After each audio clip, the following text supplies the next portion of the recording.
jamais imaginei que eu pudesse chegar. Primeiro, aonde hoje está o mercado e a Fitness Brasil fazendo parte disso.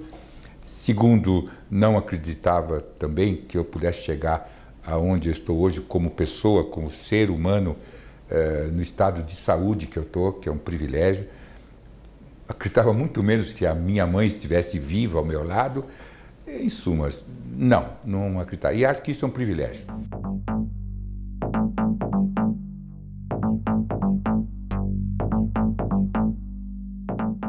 Ao contrário do que algumas pessoas dizem, que não precisa ter uma formação, eu já acho o contrário hoje. Eu não tive essa formação por problemas financeiros da época. Eu sou um filho único da dona Olga e do seu Israel Soares, que tinha que meio que sustentar ou colaborar para os rendimentos de casa. E aí não é que eu não pude, eu também poderia, se os meus pais tivessem também uma formação de educação. Infelizmente eles vieram lá do sertão, lá da Bahia, e eles não tinham essa noção. E aí eu cheguei até o 2º ano primário na época, certo? Não tenho orgulho já de dizer isso, tanto que eu tenho 2 filhos, um de 10 e um de 14, que estudam no melhor colégio, no meu entender, de São Paulo. E a educação, para mim, é onde nós vamos poder resolver o futuro, não só dos nossos filhos, como do nosso país. É através da educação, essa educação que eu não tive da escola, mas tive o privilégio de ter dos pais, como berço. Esses 2 viés juntos é que vão levar o Brasil, num futuro, que talvez não seja muito, muito próximo, a ser um país realmente justo com os seus concidadãos.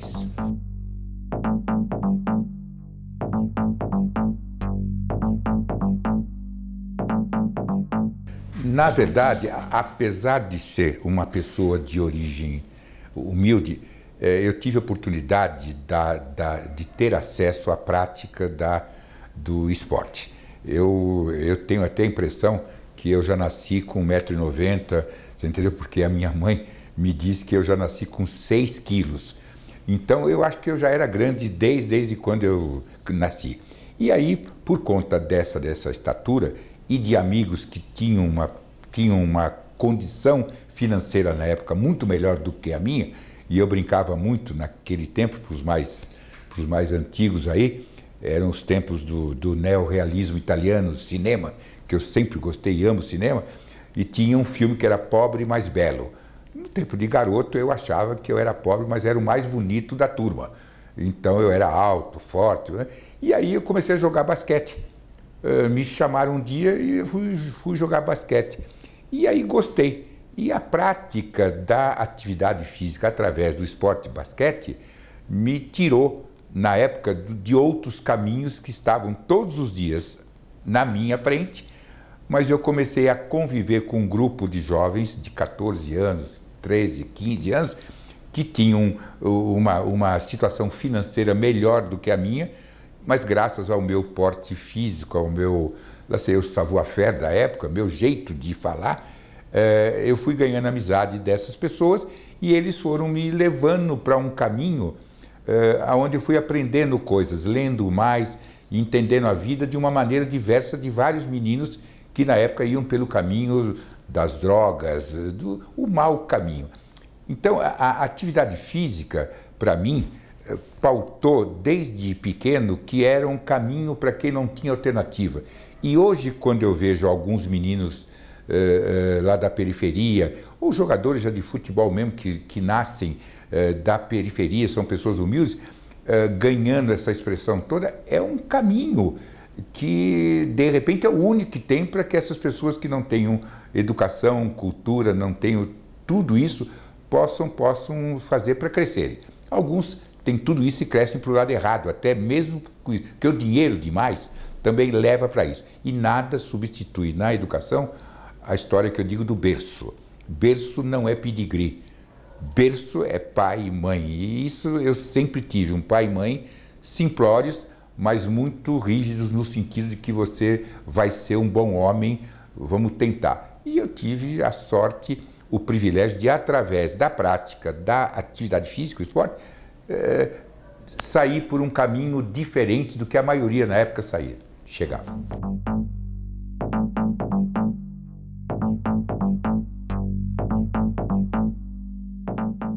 Não, não era. Honestamente, não.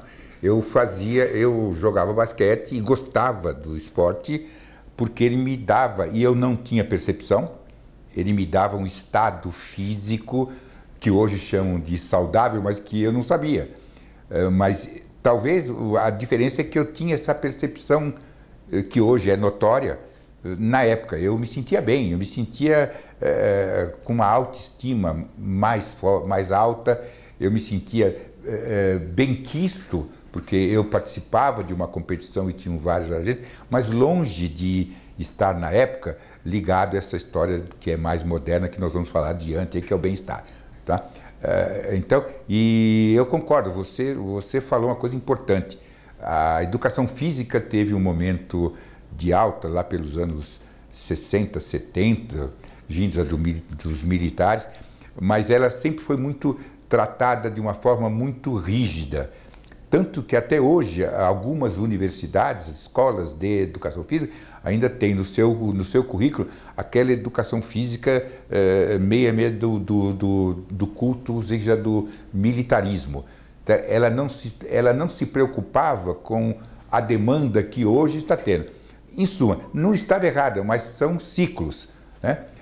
A história da educação física moderna, ela começou a acontecer, teve nos anos 70 esse meio auge mais restrito, depois foi numa decadência muito grande até os anos 80, 85, aí veio a Jane Fonda.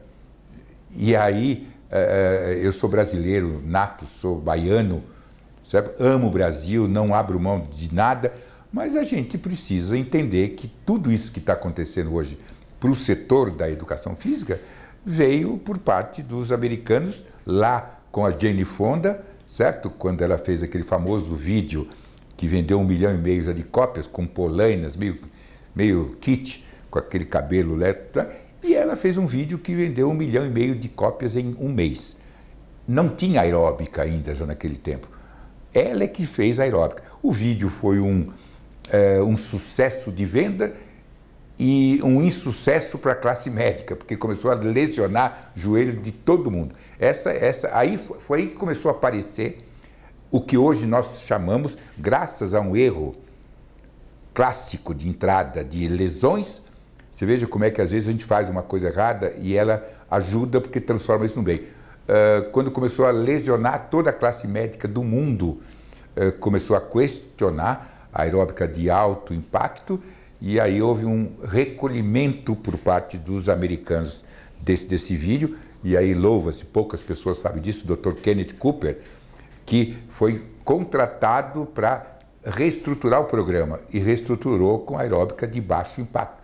Quer dizer, as mudanças foram as nuances dessa mudança foram muito tênues, mas veio a aeróbica de baixo impacto, com marketing. Isso é claro que foi marketing. Não mudou nada, mudou o pulo. Pulava-se menos, lesionava-se menos. E aí foi quando deu início da história da aeróbica.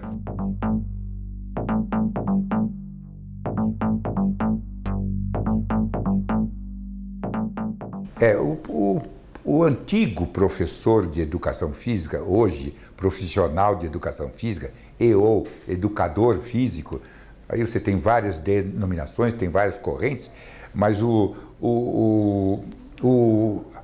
educador físico moderno hoje, ele conta com um aparato para ele diversificar o seu modelo de trabalho como ele nunca teve na vida. Voltando um pouquinho, esse mesmo educador físico, até muito pouco tempo atrás, 10, 12 anos, ele ainda era olhado pela sociedade e pela própria família. Quantas vezes, essa história é velha, que você chegar para o seu pai, vou fazer educação física, para ele, pô, por que você não vai fazer engenharia, fazer medicina? Esse estigma já é muito, muito menor. eu diria que quase já não existe mais. Por quê? Porque a partir desse momento do Dr. Cooper e dessa evolução toda, e a participação dos americanos nisso, é claro, começou-se a entender que a prática da atividade física não era só performance. E aí vamos dar vamos agradecer muito à mídia, que ajudou muito a divulgar o trabalho do educador físico nos moldes do bem-estar e da prevenção na saúde. Aonde que exatamente quando foi que deixou de ser atividade física para ser bem-estar? Eu não tenho a data precisa, mas eu estava na Itália há 12 anos atrás, quando eu fui fazer uma visita a um fabricante que já usa o slogan, chama-se Wellness Company. Ele usa isso há 25 anos, ele é amigo meu, inclusive.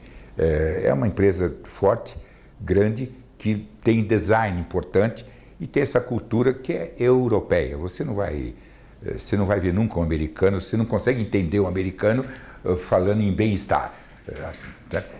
Não adianta. Você consegue ver um europeu falando em slow food, em sustentabilidade. Essas coisas são todas coisas de Europa. E o Brasil, nesse aspecto, embora as pessoas achem que nós somos muito do conceito americano, eu diria que a educação física brasileira, felizmente, ela pegou muito fácil, mais do que a americana, o conceito de prevenção, saúde e wellness.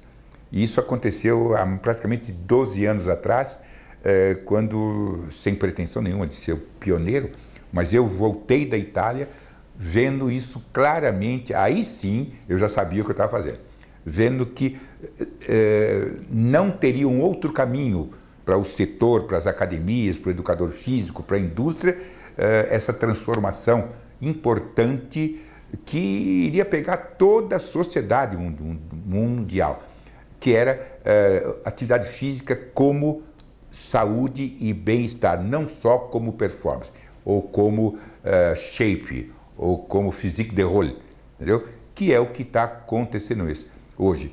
Essa é uma transformação que poucas pessoas já no setor sabem ou acompanham, porque já chegaram nessa do wellness. Hoje em dia é muito difícil você pegar uma academia, um educador que já não diz assim, não, porque saúde e bem-estar. Isso não existia. Você que é do meu tempo, há 12 anos atrás, ninguém falava em wellness, em bem-estar. Os médicos mais radicalistas já falavam, como sempre, em prevenção. Olha, você ia no médico, vai correr, mas nada mais do que isso. E daí é que veio, e felizmente, eu costumo dizer aos profissionais que esse setor que a gente trabalha é um privilegiado. A grande transformação da sociedade moderna foi entregue para os educadores físicos, primeiramente, para que eles pudessem desenvolver para todos os seus clientes e para toda a sociedade um trabalho não mais de estético, mas sim de prevenção e saúde. E eu brinco assim, vocês vendem uma coisa que não tem preço, chama-se saúde. Saúde, o cara quando sabe que ele não está bem, ele paga e se mata porque é a vida dele. Então, trabalhar com saúde é trabalhar com felicidade. Pena que ainda é muito difícil, e aí eu não sei se eu sou virginiano, sou muito crítico, eu digo que o educador físico já mudou, mas ele poderia ser muito mais, poderia deixar de ser um cidadão profissional de segunda categoria e se transformar num de primeira categoria, porque ele tem todo o aparato, o setor, a infraestrutura, tudo está entregue de mãos dadas. Portanto, eu fico às vezes bravo quando alguém vem dizer para mim, não, o médico é um Deus. Isso é muito comum. A minha mãe fala, o médico dela é um Deus. Por que o educador físico, o meu personal, não é para mim hoje também um Deus? Radicalizando. Por que ele não é uma figura tão importante quanto o médico? Poxa, se ele cuida de mim para que eu não vá ao médico. Poxa, então,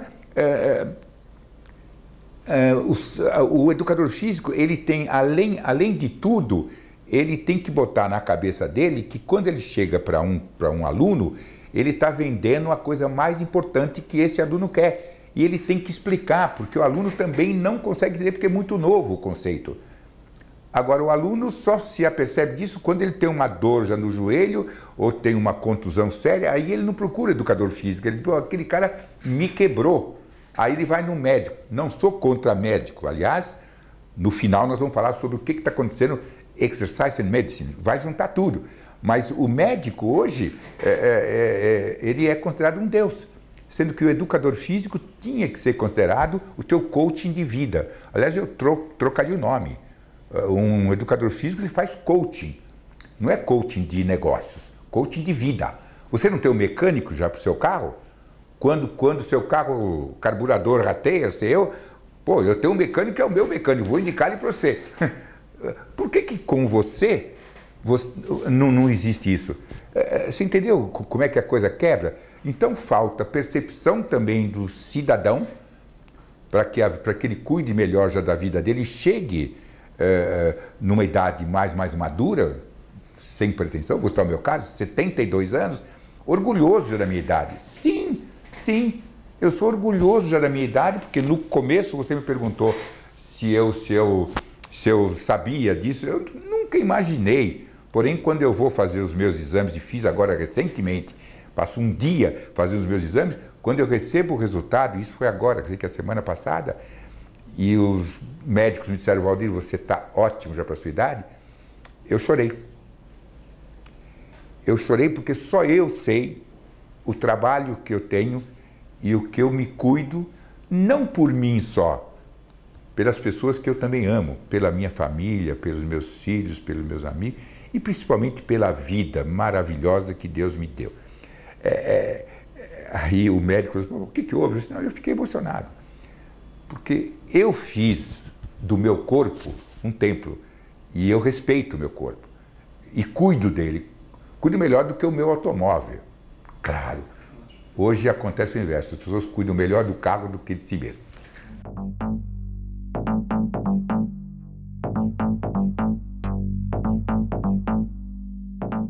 O mercado evoluiu sim em todos os segmentos, tanto da indústria, que sempre, normalmente, em qualquer setor, o que dispara para inovação e evolução é a indústria, porque ela tem pesquisa, tem investimentos, e isso a indústria vem fazendo bem. Isso depois a gente fala um pouquinho. O educador físico, claro que ele evoluiu muito, graças ao setor, ao bem-estar, e as academias também cresceram, evoluíram, elas estão se segmentando.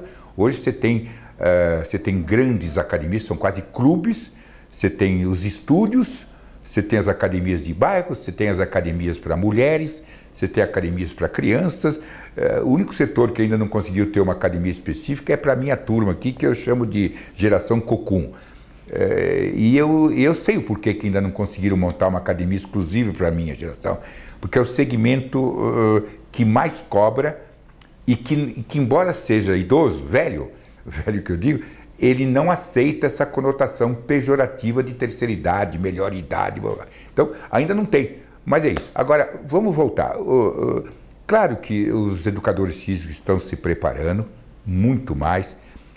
As academias ainda têm um hiato aí, e aí, que me desculpe os meus amigos líderes já do setor, já de academias, todos amigos meus, falta ainda uma qualificação em cima desse educador físico mais generalista do que até então.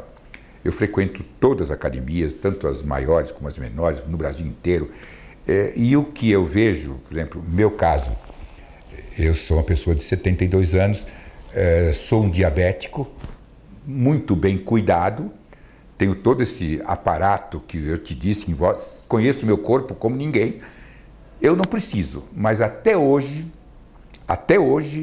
em todas as academias que eu entrei, quando eu coloco a primeira vez que eu chego, ninguém me pergunta, o senhor é diabético? O senhor tem algum problema? Eu não sei se é porque eu sou o Valdir da Fitness Brasil, eu não sei, talvez seja isso, eles acham que eu sou, e eu tenho obrigação de estar bem, mas ninguém me pergunta. E eu sinto, porque eu observo muito, a falta dos dirigentes das academias em qualificar o profissional de uma maneira melhor. Sinto, não são todos, sinto uma coisa meio consumista, de só retorno em dinheiro e pouca entrega. Essa é uma crítica construtiva, porque eu vejo isso ainda. A culpa também, às vezes, é do educador físico. Vejo até hoje academias que eu chego, o educador físico, ele normalmente ele é um ser, o educador físico e a educadora física, até pelo próprio trabalho dele, ele tem um estético bonito, são pessoas bonitas, e os jovens educadores físicos se preocupam ainda, os mais jovens, atender melhor as meninas do que a pessoa de mais idade. Existe essa falta de profissionalismo, não digo em todos, mas ainda existe, e eu vejo isso quase que constantemente. Não são todos, mas existe. Os proprietários, os operadores das academias vêm tentando fazer isso de uma maneira mais sistemática. As grandes redes possuem cursos dentro das suas próprias redes para capacitar. Tem, eu vejo. As pequenas vão para a Fitness Brasil, ou mesmo essas maiores também mandam lá para a Fitness Brasil, claro, e a gente procura fazer isso tudo. Falta, e isso vai mudar logo, no caso do personal trainer, que é a grande coqueluche já no mercado, é onde parece que o menino se forma lá em Mogi das Cruzes, e ele, no dia que ele sai da universidade, ele põe assim, sou um personal trainer. Mentira! Personal trainer, nós acabamos de falar agora, muito mais do que educador físico, passador de exercício, ele é coaching de vida. Meu Deus, esse então é aquele que adentra as casas das pessoas. E ele não pode ser um passador de exercício, ele tem que entender de cultura geral, ele tem que entender de psicologia até, porque ele pega uma pessoa, uma senhora, pega uma moça bonita, pega um senhor, as conversas não são só de exercício. É uma terapia, é uma terapia também. As pessoas entendem o seu personal como um confidente, é que nem você vai no cabeleireiro. Só que no cabeleireiro a responsabilidade é muito menor. Se queimar o cabelo, ou a troca, ou faz outro. O personal não. Então, esse é o setor que eu tenho a impressão que vai dar esse último toque na especialização e no patamar de primeiro mundo, eu diria, em educação. Já existem movimentos para pegar esse personal e eles precisam ser unidos e qualificar com uma certificação. Por que quando você vai selecionar para o emprego um economista ou um administrador, quando ele vem com o selo GV, ele tem preferência? Credibilidade, marca, conteúdo, branding, e é isso que é um sonho que eu tenho, você entendeu? Eu ainda acho que nós estamos engatinhando, a Fitness Brasil mesmo, por mais que a gente faça, eu acho que ainda, nossa, eu ainda não fiz nada, e tem isso como propósito. Tem que começar pelo personal, que é o que tem mais visibilidade, as pessoas de melhor formação. É por isso que ele tem, então eu acho, eu nem sei o número de personagens que nós temos, porque não existe associação, não tem nada, é mentira. Existem vários grupos que se reúnem, mas não tem. Então alguém precisa passar esse escopo e entregar um conteúdo para esses personagens de uma coisa que ele acredite e que ele forme, sim, um lobby do bem. Este grupo de personal tenha o melhor conteúdo para entregar a você. Como? Nós estamos pensando nisso, eu não sei como. Mas é aí. As academias fazem o que elas podem, acho que podem fazer mais. Aliás, falando em academia, eu venho falando nisso com todos os meus parceiros aí, eu acho que o papel das academias, neste momento do Brasil, com o caos da previdência social, com a nova demanda das pessoas de mais de 60 anos adentrarem essas academias, chegando ao mercado com poder já de consumo e vivendo mais. Muito mais sério agora é o que essas academias vão propor para atender essa demanda. O papel das academias hoje, ele é muito pouco para quem pode muito mais. Precisa sair da caixa, tá? Todos eles. Eles ainda se prestam a pequenas coisas de passar exercícios.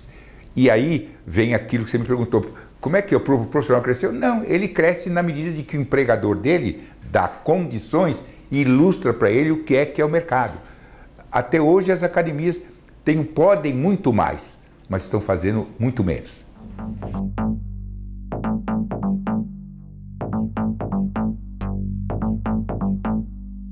Bom, eu já externei essa minha opinião já no Facebook recentemente, porque eu fui meio que empurrado para dar uma opinião minha pessoal.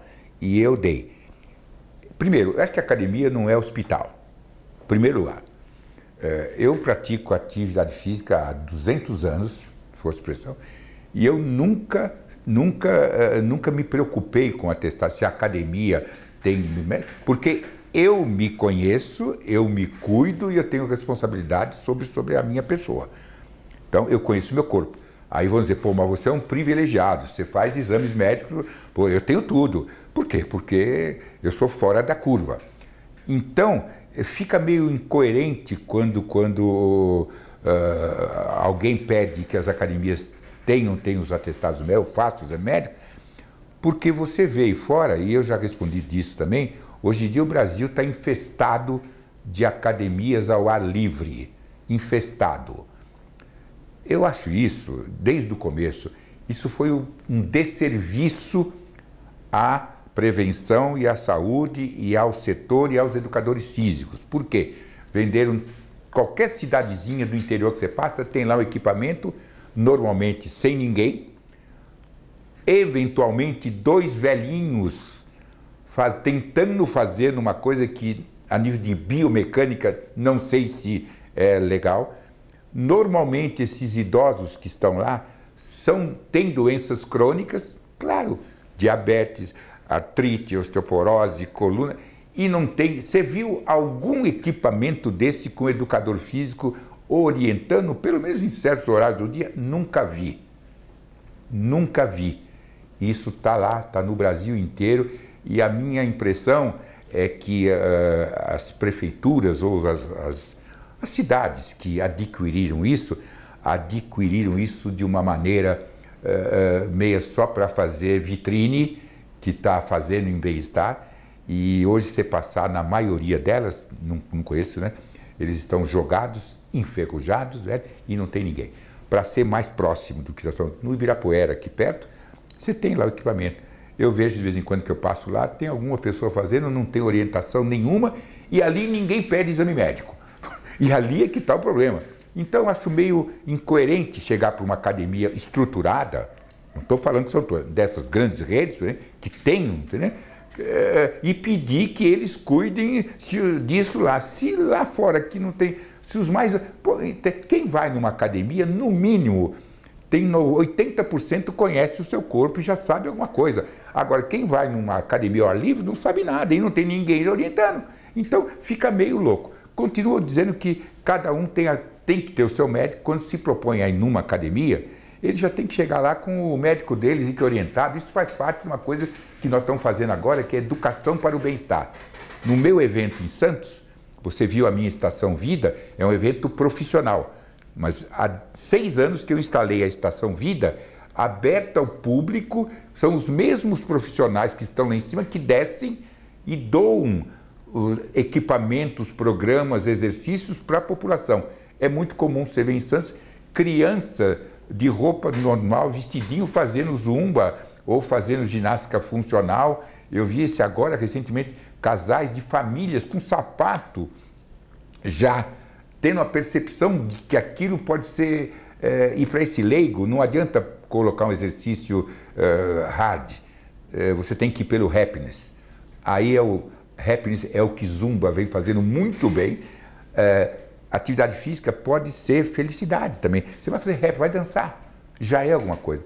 Então o atestado médico, voltando aqui, senhor doutor, para mim, eu acho que não deve ser responsabilidade da academia. É de cada um que, se vai adentrar uma academia, ele tem que ser educado para entender que ele está botando lá o mais precioso da vida dele, que é o corpo. Então ele tem que ter o critério do médico dele antes. Eu acho que é isso. Eu não é que eu seja contra, mas eu acho desnecessário. Antes de chegar lá, tem que cuidar dessas coisas que eu falei.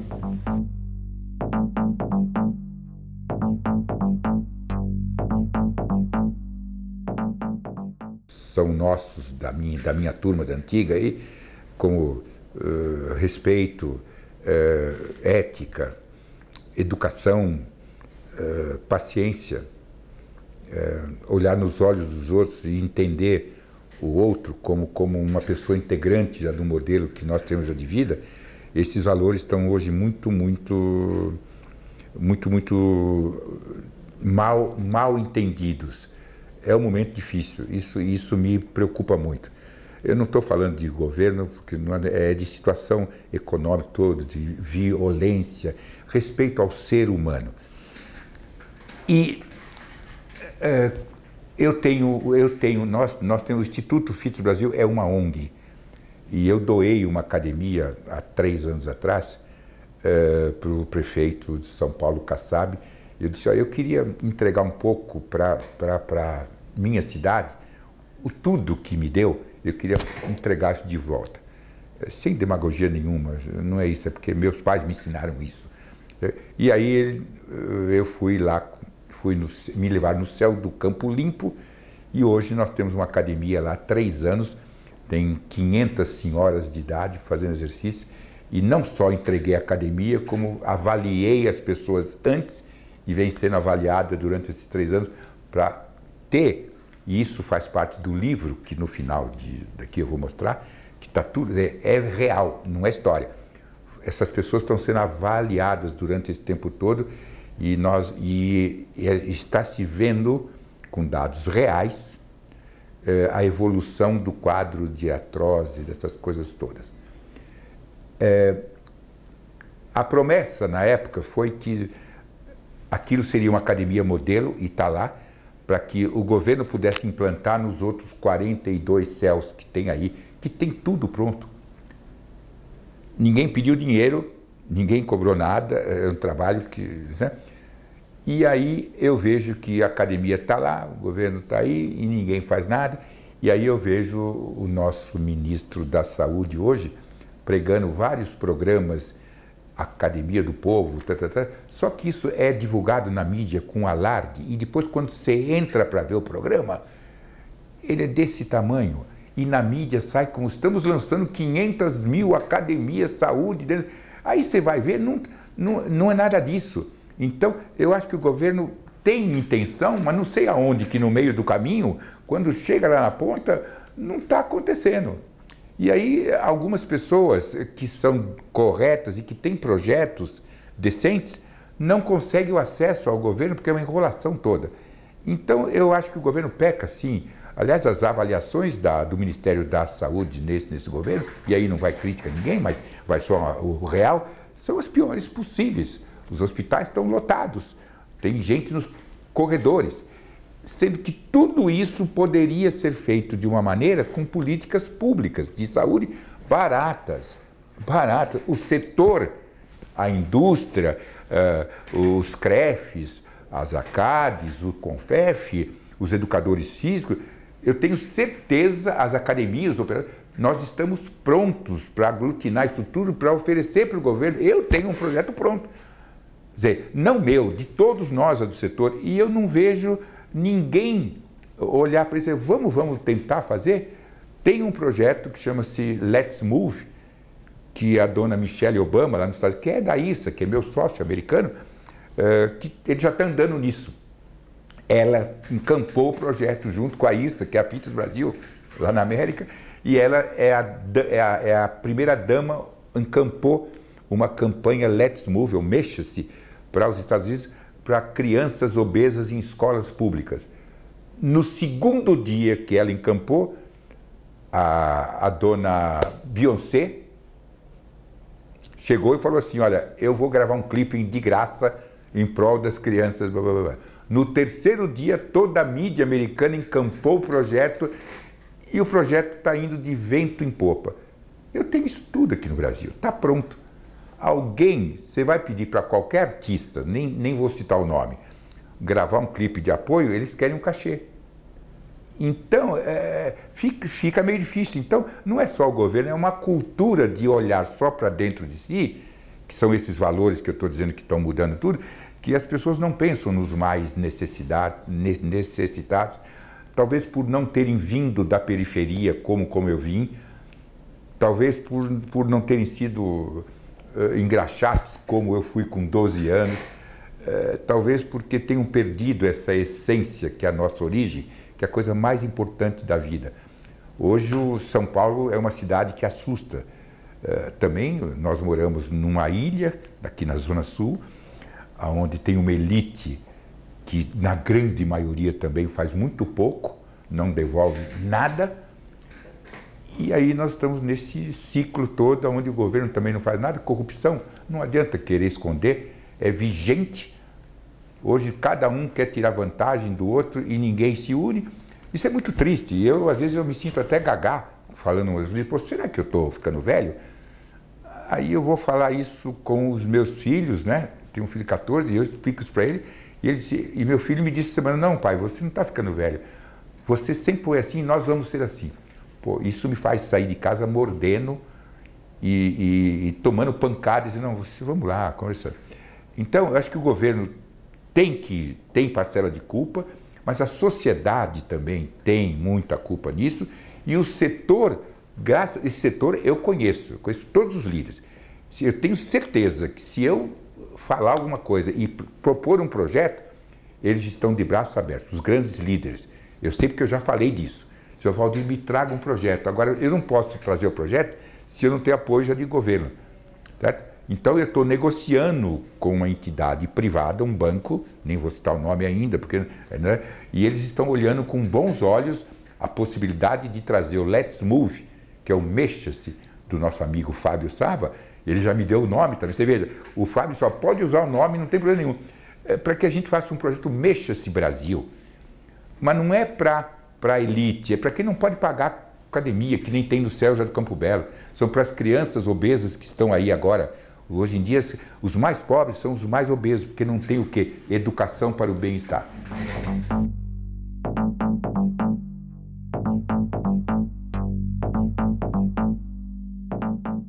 Primeiro, eu sempre digo em casa para mim mesmo, às vezes eu acordo à noite e fico pensando um pouco no privilégio que eu tenho, né? De não faltar nada, de já ter passado por várias. Eu vejo e eu digo que eu vou continuar. Tudo isso que eu te falei antes vai acontecer um dia, não sei como, se eu vou estar aqui, mas eu quero fazer. Tenho planos para isso. Eu acho que o setor, o bem-estar, o mundo teve 3 grandes revoluções econômicas e industriais. Primeira, foi em 1911, quando o seu Henry Ford fez o primeiro carrinho Ford e criou a indústria automobilística que transformou a sociedade do mundo. A segunda grande revolução do mundo foi em 1950 ou 52, quando a IBM lançou aquele computador gigantesco que tinha 200 mil metros, e aí veio um louco depois e falou, não, isso aqui pode ir para a casa de todo mundo. E essa maravilha que a gente tem hoje, eu sou meio dinossauro disso, mas eu entendo isso e respeito muito isso, porque eu não sei mexer, mas que isso revolucionou toda a sociedade, para o bem e para o mal. Também tem gente que é louca por isso, mas revolucionou. Eu não tenho dúvidas que a próxima revolução, e essa frase não é minha, essa é do Paul Zinn-Pilsner, que tem um livro que chama-se Wellness Revolution. Agora a próxima transformação da sociedade no mundo vai ser o bem-estar. Não é só o bem-estar que a gente discute aqui, que é atividade física, alimentação saudável, controle de estresse. Esse é o que atende a nós. É uma atitude.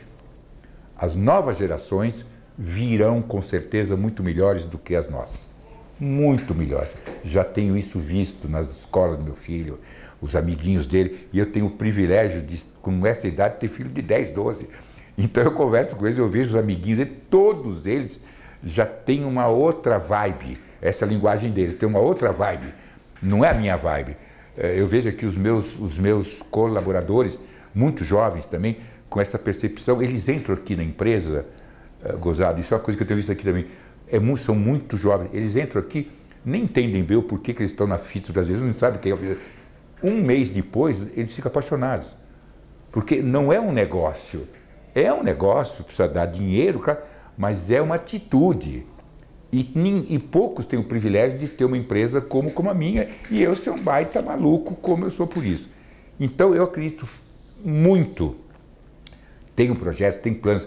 O nosso setor, e aqui vai o recado para o educador físico, para todo mundo que milita, não tenham dúvidas, sejam orgulhosos do que vocês representam hoje, estudem, se capacitem.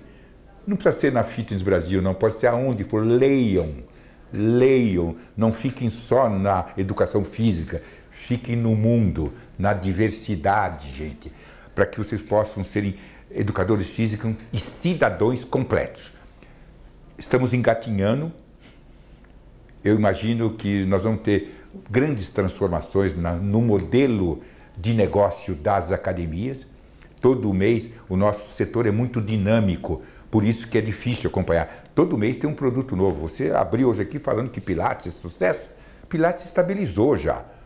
Agora o grande negócio é o funcional, que está engatinhando e já está dando muita coisa. E o outro negócio que está vindo já agora, marque aí o que eu estou falando, gente, vai ser o da Reebok, que está estourando no mundo, que é qual é o nome agora, não me ocorre, que nós tivemos em Santos, Trainer Fitness.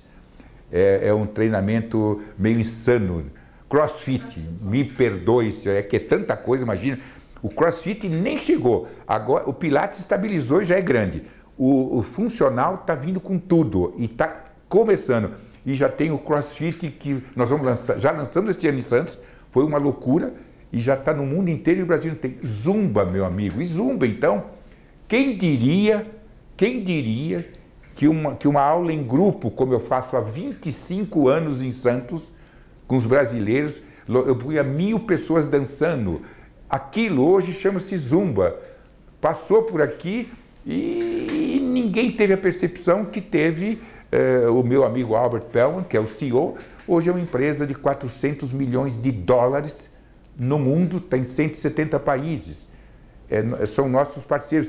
E eu vejo Zumba, eu fico achando que Zumba é o baile da saudade da geração Cocum, que tocava aquelas valsinhas. Hoje os velhinhos vão lá vestidos com cores, porque essa minha geração gosta de ser feliz. Eu tenho pulseiras, eu tenho anéis, eu quero vestir uma roupa vermelha. Isso é Zumba. Olha, é happiness, é felicidade. Então, o setor não vai parar nunca. Por quê? Porque nós vendemos uma coisa muito clara. Nós vendemos vida. E quem vende vida, vende felicidade. Felicidade não tem preço, amigo. Entendeu? Desculpe se eu falo desse jeito. Eu sou orgulhoso, sou um privilegiado de estar aqui hoje, você fazendo essa gentileza de me ouvir. Eu não tenho pretensão nenhuma a ser nada, mas eu garanto a você e a todo mundo do setor que se tiver paixão, se for decente, honesto, tiver princípios, pai, mãe, família, namorada, mulher, olhar nos olhos e dizer te amo, você já é e já tem atitude do bem-estar e vai ser feliz.